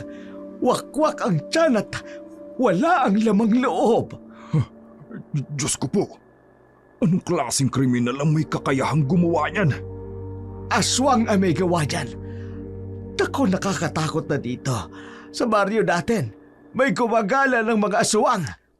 Aswang? Ay, Diyos ko. Hindi kaya... Ay, huwag naman sana. Wala naman lahing aswang ang pamilya namin. Pero, ang nakita kong ginawa ni Coring kanina... Tay! Ah, Bonifacio, saan ka ba galing? Diyan lang ho, Itay. Kayo, bakit kayo narito sa labas? Anong nangyari? Bakit maraming tao sa bahay ni Aling Aurea? Anak, patay na siya nung natagpuan kagabi. Wakwak ang tiyan at nawawala ang mga lamang loob. Ganun po ba? Oo. Teka, bakit namumutla ka? At bakit nakahubad-baro ka? Mainit po kasi. Sige, uuwi muna ako. Huwag ka munang umuwi. Pero Itay, bakit po? Basta! Huwag muna. Dito ka lang. Pero Itay, napakainit to. Parang nasusunog ang balat ko sa init. Ha? Ano? Kaya uuwi muna ako. Diyan na kayo. Teka lang! Nabigla si Gusting sa sinabi ng kanyang anak. Dahan-dahan niya itong binitawan. Nanlulumo at nahulog sa malalim na pag-iisip. Dahil tila ba may mali sa mga nangyayari. Samantala, nagmamadaling umuwi si Bonifacio sa kanilang bahay. At hinanap ang kanyang ina. Natagpuan niya ito sa kusina. Nakatulala habang nakatingin sa nagkalat na pira-pirasong lamang loob ng baboy. May dugo rin ito sa mga kamay at sa kanyang bibig. Nay, parang may hindi yung normal na nangyari sa akin kagabi. Sa akin rin, anak. Teka, kinain niyo ba ang hilaw na lamang loob ng baboy? Hindi ko na alam kung paano at bakit. Basta nakaramdam ako ng matinding uhaw at gutom. Kumain ako ng pagkain, pero hindi maibsan ang gutom ko. Kahit anong inom ko ng tubig, hindi nawawala ang pagkauhaw ko. Nawala lamang ang gutom at ang uhaw ko nung uminom ako ng dugo at kumain ako ng hilaw na lamang loob ng baboy. Inay, kagabi, hindi ko alam kung panaginip lamang. Pero naalala ko, nakita ko si Aling Aurea. Sinalakay ko siya. Napatay ko siya, Inay. At kinain ko ang lamang loob niya. Hindi ko maunawaan ang nangyayari sa atin, anak. Parang may kung anong mahikang itim ang nagdidikta sa akin. Inay, kaliban na ba tayo? Ayoko mang isipin, anak. Pero para na tayong mga aswang. Hindi makapaniwala si Bonifacio sa sinabi ng ina. Takot na napatingin siya rito sa mga nagkalat na lamang loob at sa dugo sa bibig nito. Ayaw niyang isipin na isa na siyang aswang. Sa naguguluhang isipan, tumakbo siya papunta sa silid niya at doon sinuntok niya ang dingding dahilan upang mabutas ito. Hindi! Hindi ako halimaw. Hindi ako aswang! Nagkakamali lang si Inay. Panaginip lang ang nangyari sa akin kagabi. Hindi totoo ang lahat ng yun! Anak, Nay, hindi pwedeng maging aswang ako. hindi ko rin alam kung paano nangyari to, anak. Wala akong alam. Ah! Ayoko maging isang halimaw! Bonifacio, Ayoko! Umalingaw-ngaw sa buong kabahayan ang boses ni Bonifacio habang pinagsusuntok ang dingding sa kanyang silid. Inawat siya ni Coring, ngunit hindi niya ito magawang pigilan. Samantala, sumapit na naman ng gabi at bumalot ang takot sa buong baryo Kalumpang, lalo na nang marinig nila ang mga alulong ng aso at ang mahinang tunog ng mga kwago. Kinabukasan, pumutok ulit ang balita na may panibagong biktima na naman ang aswang, isang buntis. Ay, Diyos ko! Ano na ba itong nangyayari sa baryo natin? Kawawa naman si Adela. May pinatay na naman ng aswang. Diyos ko, sana mali ang hinala ko. Gusting! Ay, Gusting! Kuring! Ikaw pala. At sandali, huwag ka muna lalapit sa akin. Natatakot ka ba sa akin? Ay, Kuring, sa totoo lang, hindi ko alam kung anong gagawin. Hindi ko kasi alam kung anong nangyayari sa'yo. Hindi lang sa akin, Gusting. Pati na rin kay Bonifacio. Ano? Ibig mo sabihin? Kumain siya ng lamang loob ng tao kagabi. Ay, Diyos na mahabagin. Gusting, hindi ko na alam kung anong nangyayari sa akin at kay Bonifacio. Gusto kong tulungan mo kami, Gusting. Ayoko maging isang aswang ng tuluyan. Maawa ka sa amin. Kuring, hindi ko alam ang gagawin. Gusting, pumunta ka sa bundok. May narinig akong sabi-sabi na mayroong kilalang albularyo doon. Puntahan mo naman. Baka matulungan niya kami. Sige, susubukan ko. Pupuntahan ko ang sinasabi mong albularyo. Nagmadali si Mang Gusting at nagtungo siya sa bundok kung saan nakatira ang nasabing albularyo. Abot-abot ang kanyang kaba dahil sa takot sa nangyari sa kanyang mag-ina. Pagkarating niya sa bahay ng albularyo, naabutan niya ang matandang babae na nagsisiga gamit ang bunot ng niyog at nagpapausok ng insenso. Kaagad siyang nilapitan nito at nagpakilala. Anong sadya mo sa aking tahanan?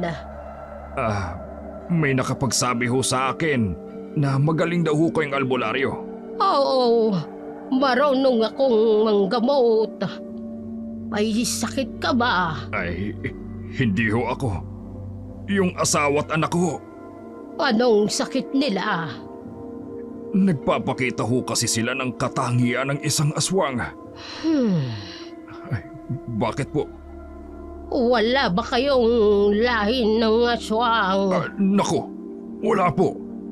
Kaya nga labis ho ang pagtataka ko kung bakit nangyari sa mag-ina ko yun. Nakakain na ba sila ng preskong laman at dugo ng tao? Hindi ko po sigurado. Nararamdaman ko ang pag-iimbot sa kalooban ng asawa mo at ang pagkahayok ng anak mo sa laman. Paanong... Dalhin mo ko sa kanila. Titignan ko kung anong magagawa ko. Sige po. Agad na isinama ni Gusting ang albularya sa kanilang bahay. Patago niyang pinapasok ito upang hindi makita ng mga tsismosa nilang kapitbahay. Kahit may distansya ang kanilang bahay mula sa mga ito, oras na may makakita sa kanila ay mabilis kumakalat ang tsismis. Pagkapasok nila sa loob ng bahay, kaagad silang sinalubong ni Kuring at Bonifacio. Mabuti naman at nadala mo siya dito, Gusting. Tay, maraming salamat. Maupo ka muna. Hindi na kailangan. Hindi rin ako magtatagal. Ano? Pero gagamutin mo pa kami, hindi ba? Oo nga, hindi ka pwedeng umalis. Gamutin mo kami. Ibalik mo kami sa dati. Nasaan ang kwadernong ninakaw mo? Paano mong nalaman ang tungkol sa kwadernong itim? Gusting, sinabi mo ba sa kanya? Kuring, wala akong sinasabi sa kanya na kahit ano. Ay kung ganoon, paano niya nalaman? Wala kayong may tatago sa akin. Ibigay mo sa akin ng kwaderno. Kahit anong mangyari, hindi ko yun ibibigay sa'yo. Gusto mong tulungan ko kayo, hindi ba? Oo, pues ibigay mo sa akin ng kwaderno. Ibigay mo na, inay. Pero sa akin yun. Hindi sa'yo yun. Inagaw mo lamang yun sa babaeng may itim na kwaderno rito sa baryo. Pero dahil sa kasakiman mo, kaya ito napunta sa'yo. Walang hiya si Hiraya, oo? Siya bang may pakana ng lahat ng ito? Ibigay mo na lamang sa akin ang kwaderno. Walang nagawa si Kuring nang kunin ni Bonifacio ang itim na kwaderno mula sa baul ng kanyang ina at ibigay ito kay Mayang. Kaagad na lumabas ng bahay si Mayang at sumunod sa kanya si Gusting. Nang nasa daan na sila, pabalik sa bundok, ay kinausap siya ng matandang albularya. Ang kwadernong ito ay nagdadala ng 2 uri. Anong ibig ninyong sabihin? Swerte at kamalasan. Depende kung sinong may hawak. Ang kabayaran ng kasalanan sa paggamit nito ay ang sumpa ng pagiging aswang. Si Hiraya ang unang may hawak niyan. Pero payapa naman ang pamumuhay nila noon. Hanggang sa ginulo sila ng asawa at anak ko. Dahil mabuting kanilang kalooban. Paano ho natin maililigtas ang mag-ina ko? Patawarin mo ko, Gusting. Ngunit huli na ang lahat para sa mag-ina mo. Nakakain na sila ng preskong dugo at laman ng tao. Hindi pwedeng tuluyan silang maging aswang. Itong kabayaran sa pagiging makasarili ng iyong asawa. Ang kabayaran ng ginawa ng anak mo sa may-ari ng kwadernong ito. Ikaw, Gusting, maaari mo pang itama ang lahat. Maaari mo pang iligtas ang iyong sarili. Gusto mong iligtas ko ang sarili ko. Pero ang pamilya ko hindi. Isang makasariling desisyon yan. Para na rin akong sikuring kapag ginawa akong nais mo. Minsan, Gusting, kailangan nating maging makasarili upang gawin ng tama. Ibalik mo ang kwadernong ito sa tunay na nagmamay-ari at maililigtas mo ang sarili mo. Wala na sila. Itinaboy na sila ng mga tao sa baryo. Hindi ko alam kung buhay pa o sila. Sundan mo ang pamilya mo sa kabilugan ng buwan. Dadalhin ka nila sa may-ari ng kwaderno. Gulong-gulo si Gusting sa mga tinuran ng matandang albularyo. Binalik nito sa kanya ang itim na kwaderno at hindi na siya kinausap pa. Samantala, hindi muna bumalik si Gusting sa kanilang bahay. Dumaan muna siya sa simbahan upang magdasal. Nang sumapit ang gabi, bumalot ulit ang kaba at takot sa buong baryo. Kabilugan ng buwan ng gabing yon at alam ni Gusting na muling aatakihin ng pagiging aswang ang kanyang mag-ina. Hindi niya alam kung anong gagawin hanggang sa napukaw lamang ang kanyang atensyon nang makarinig siya ng mga sigaw mula sa kanilang mga kapitbahay. Bilisan ninyo! Napuruan yata ni Antonio ang aswang! Uy, bilis! Bilisan mo, anak. Mga Hindi negro. nila tayo pwedeng maabutan. Pero inay, Bonifacio! may tama na ako sa sikmura at sa paa. Hindi ko na kayang tumakbo ng Hindi kita mabilis. pwedeng iwan, anak. Sabay tayong tatakbo at tatakas. Kaya bilisan mo. Hindi kayo iwan ni nanay. Sige na. Bilisan nyo! Patayin natin ang aswang! Bilis! Yung kapitbahay ang mga aswang na tumatakbo sa kakahuyan!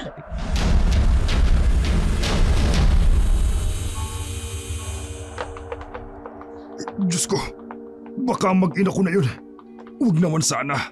Ay, susundan ko ang mga tao. Aalamin ko kung sila Kuring at Bonifacio nga ang hinahabol nila. Kaagad na sumunod si Gusting sa mga taong may dalang malalaking sulo patungo sa gubat. Dinig nila ang pag-alulong ng mga aso. Abot-abot ang kaba ni Gusting nang matanaw niya ang dalawang figura na tumatakbo sa dilim hanggang sa masukol ito ng mga tao ng baryo sa gilid ng bangin malapit sa lawa. sinikap ni Gusting na mapunta sa unahan ng mga nagkukumpulang tao at nakita niyang duguan ang isa sa mga nilalang. Nakatatakot ang itsura nito. Mahabang dila, mabalahibong katawan, matutulis na kuko at mabahong amoy. Maya-maya pa, unti-unting nagbago ng anyo ang isa sa kanila at tumambad sa mga tao. Ng Baryo Kalumpang ang dugoang si Bonifacio. Si Bonifacio! At si Aling Kureng! Sila ang aswang! Sila ang pumatay kay Aurea at Adela! Parang awan nyo na! Huwag nyo kaming sasaktan! Hindi namin ginustong maging ganito! Si Hirayang may kasalanan ng lahat! Oo, kinulam niya kami. Ginamit ang kodernong itim niya. Mga sinungaling! Oo! Sinadya niyong palayasin ang magkapatid upang makapagasi kayo ng lagim dito sa Baryo Kalumpang! Pinaniwala niyo kami! Sa iyo, mga kasinungalingan! Hindi totoo yan! Nagsimula lang mangyari ang lahat ng ito sa amin nang makuha ko ang itim na kwaderno. May sumpa ang kwadernong yon. Sumpa ni Hiraya! Hindi kami naniniwala sa iyo, mga alagad ng demonyo! Mga demonyo! Dakpin sila at sunugin! Hindi! Hindi! Huwag niyo kami sasaktan! Maawa kayo sa amin! Hindi kami mga tunay na aswang! Biktima lang kami! Maawa kayo sa amin! Sunugin ang mag-inang aswang! Hindi! Sunugin! Hindi! Sunugin! Sunugin! Tuluyang napaatras si Gusting nang suguri ng mga tao ang kanyang mag-ina. Hindi na siya napansin ng mga ito at kinuyog nila si Bonifacio at Kuring. Itinali sila sa tig-isang puno at gumawa ng malaking tambak ng mga tuyong kahoy sa paligid na mag-ina. Binuhusan ito ng gas at nagsimula ng magliyab. Panay ang hiyaw ng mag-ina, samantalang si Gusting ay hindi malaman ang gagawin.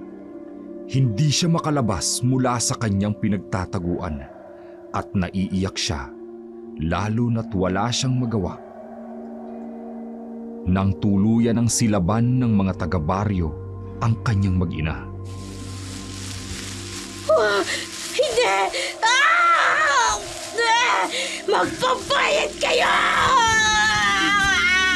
Patawarin niyo ako, Kuring. Patawarin niyo ako, Kuring at Bonifacio. Wala akong magawa upang iligtas kayo. Pero huwag kayong mag-alala. Ihiganti ko kayo. Mamatay rin ang mga taong sumulong sa inyo. Pinapangako ko yan!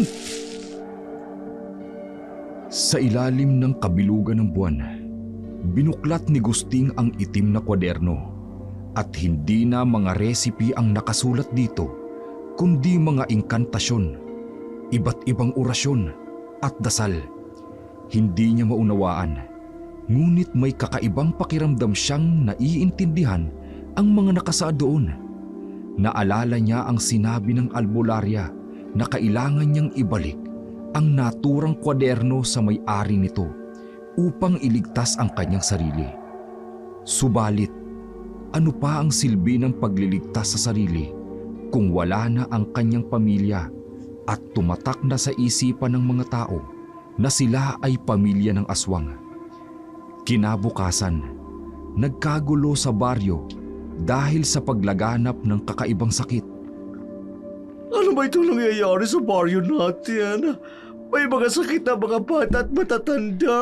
Ate, anong nangyayari? Bakit nagkakagulo ang mga tao dito sa Baryo Kalumpang? Ang kwaderno.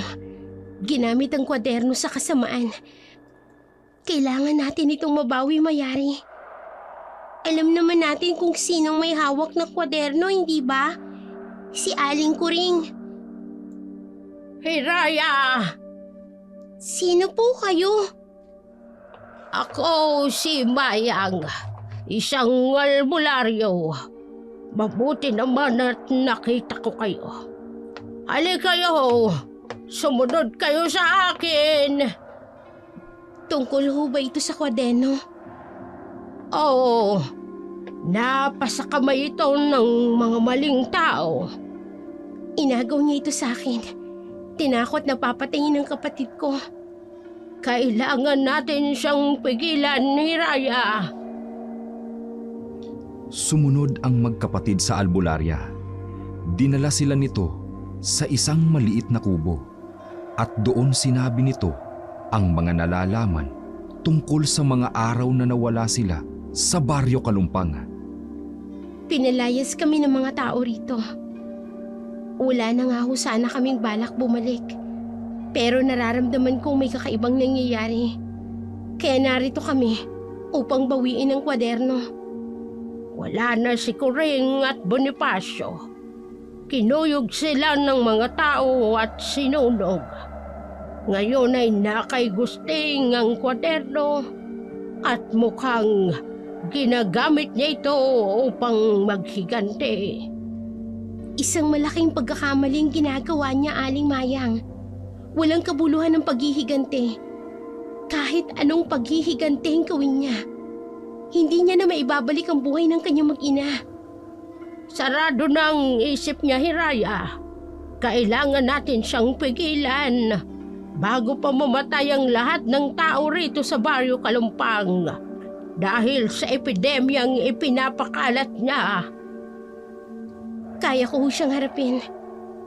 Tutulungan kita. Maraming salamat po, Aling Mayang. Sa gubat, natitiyak ko na doon lamang siya maaaring magtago. Kinagabihan, maririnig ang daing ng mga bata at matatandang may sakit dahil sa epidemyang pinakalat ni Gusting. Mas lalo pang nanghihilakbot ang mga tao nang umatake ang isang nilalang na katulad ng mag-inang Kuring at Bonifacio. Kinain nito ang ilang batang may sakit bago tuluyang naglaho sa karimlan. Kinaumagahan, maririnig ang palahaw na iyak ng mga residente dahil sa karumal-dumal na pagpatay sa kanilang mga kapamilya. Matindi ang galit ni Gusting. Gusto niyang ubusin ng mga tao rito sa baryo. Magtutungo na po tayong sa gubat, Aling Mayang. Dahil habang lumilipas ang oras, mas lalong lumalakas at nagiging mas maalam ang inkantasyon ni Mang Gusting. Tama ka, Hiraya. Tayo na. Mayari, tayo na. Opo, ate. Nagtungo ang tatlo sa gitna ng gubat. Inihanda ni Mayang ang kanyang mga pangontra sakaling magpakita si Gusting sa kanila. Mas mabuti na ring maging handa dahil hindi nila alam kung gaano ito kalakas bilang isang aswang. Maya-maya pa, nakarinig sila ng kaluskos at lumabas si Gusting. Hiraya! Hindi ko akalain na babalik ka sa baryong ito! Hindi ba't itinakwil ka na rin ang mga tao rito? Hindi sila ang dahilan kung bakit ako bumalik. Mang Gusting, may mahalaga akong bagay na dapat bawiin. Ang kwaderno! Ibalik mo na sa kanya ang kwaderno, Gusting. Wala nang saysay kung maghihiganti ka pa. At wala na ring saysay kung ibabalik ko pa sa kanya ang kwaderno. Patay na ang mag-ina ko. Wala na akong pamilyang babalikan. Subalit maaari ka pang magbagong buhay, Mang Gusting. Alam kong hindi ka masama. Nadudurog lamang ang iyong kalooban nang dahil sa nangyari sa iyong pamilya. Subalit hindi mo yung kasalanan. Mag-ina mo ang gumawa ng kanilang sentensya. Nang dahil sa kwadernong ito, kaya nawala ang mag-ina ko.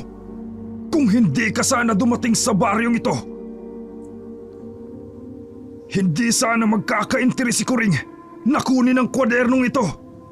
Kaya ikaw ang may kasalanan kung bakit nasira ang pamilya ko. Huwag mong isisi sa akin ang pagiging ambisyosa ng asawa mo, Mang Gusting.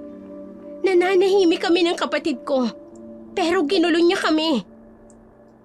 Ang kwadernong yan ay nagdudulot ng swerte at kamalasan, Gusting.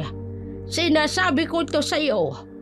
Inabuso ng mag-ina mong swerteng hatid nito.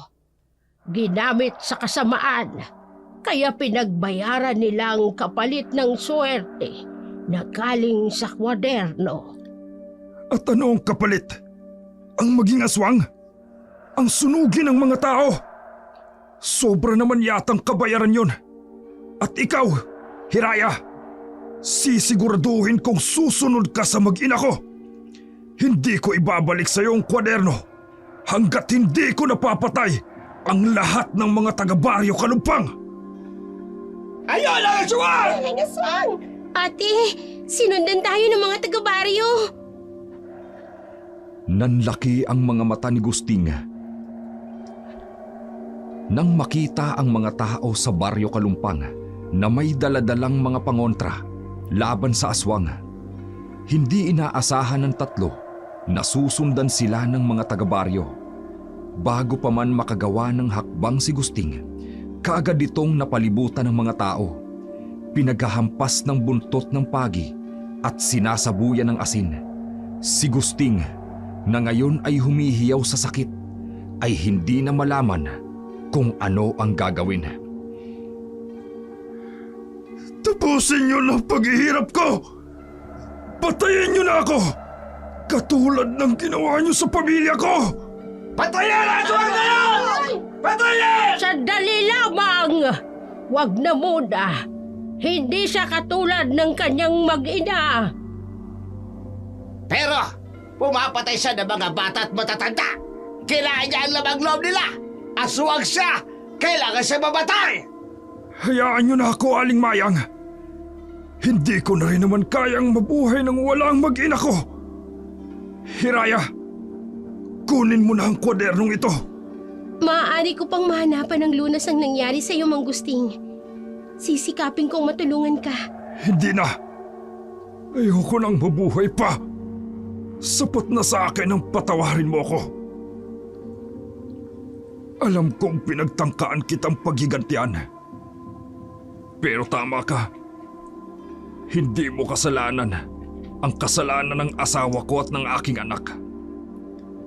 Ako na ang humihingi ng kapatawaran sa lahat ng kasalanan nila sa iyo. Pinapatawad na kita, Mang Gusting. Akin na ang gas at lighter. Mang Gusting? Pakiusap, Mayari. Kunin mo sa kanila ang gas at lighter. Heto po. Salamat. Ate, ibinubuhos niya sa sarili niyang gas. Huwag kang titingin, Mayari. Huwag kang titingin. Ako na ang tatapos sa sarili kong buhay sa harapan ninyong lahat. Saksi ang buong baryo sa kasalanan na ginawa ng pamilya ko. At humihingi ako ng kapatawaran dahil sa kasalanang nagawa ng mag-ina ko sa magkapatid na Hiraya at Mayari. Ang babaeng may itim na kwaderno sa ating baryo. Hindi siya mangkukulam at hindi rin siya aswang. Nais kong itama ang pagkakamaling ginawa ng asawa ko. Sana hayaan ninyo silang muling manirahan sa Baryo Kalumpang. At huwag na kayong matakot na magkaroon ulit ng aswang sa baryong ito. Dahil ako na ang huli! Ah! Oh, Diyos ko! Sinilaban ni Gusting ang sarili niya! Patawarin niyo ang pamilya ko! Ah! Tuluyang natupok at naging abo ang katawan ni Gusting. Halo-halong emosyon ang naramdaman ng mga tao sa nangyaring yun. Ang iba ay naawa, habang ang iba naman ay nagsasabing tama lang ang ginawa ni Gusting. Samantala, makalipas ang ilang araw, kinausap ng mga taga-baryo ang magkapatid na Hiraya at Mayari at sinabi nilang maaari silang manirahan sa Baryo Kalumpang. Tutulungan nila ang dalawa na muling magtayo ng isang maliit na bahay kubo. Pero magalang na tumanggi ang magkapatid at muling bumalik sa kanilang tirahan sa bundok kung saan ay tahimik. Hindi na natin muling gagamitin ang kwaderno ni Lola Salome, ate. Hindi na. Ayoko na may magka-interes ulit dito. Kagaya ni Aling Kuring. Magbubuhay naman tayo kahit hindi natin ginagamit ang kapangyarihan nito. Magaling ka naman talagang magluto, ate. Na-enhance lang ng orasyon galing sa kwaderno. Binola mo pa talaga ako. Pero hindi na natin gagamitin pa to. Ayoko nang mapunta ulit sa kamay ng masasamang tao. Sayang, ate. Namatay ka agad si Lola. Napakagaling na albularyo at antingera. Matanda na si Lola Salome. Kailangan niya na magpahinga. At itong kwaderno niya, itatago nating maigi. Upang hindi na muling mapunta sa masasamang mga kamay. Para wala ng aswang na makapaghasik ng kasamaan, kapalit ng paniningil ng itim na orasyon. Itinago ng magkapatid ang itim na kwaderno. Lumipas ang mga taon, nakapagtapos ng pag-aaral si Mayari at nagkaroon ng sariling pamilya si Hiraya. Nagkahiwalay ang magkapatid dahil bawat isa ay nagkaroon ng sariling landas na tinatahak. Samantalang ang kwaderno ay nanatiling lihim sa mata ng mga ordinaryong tao, lalo na sa mga may masasamang hangarin.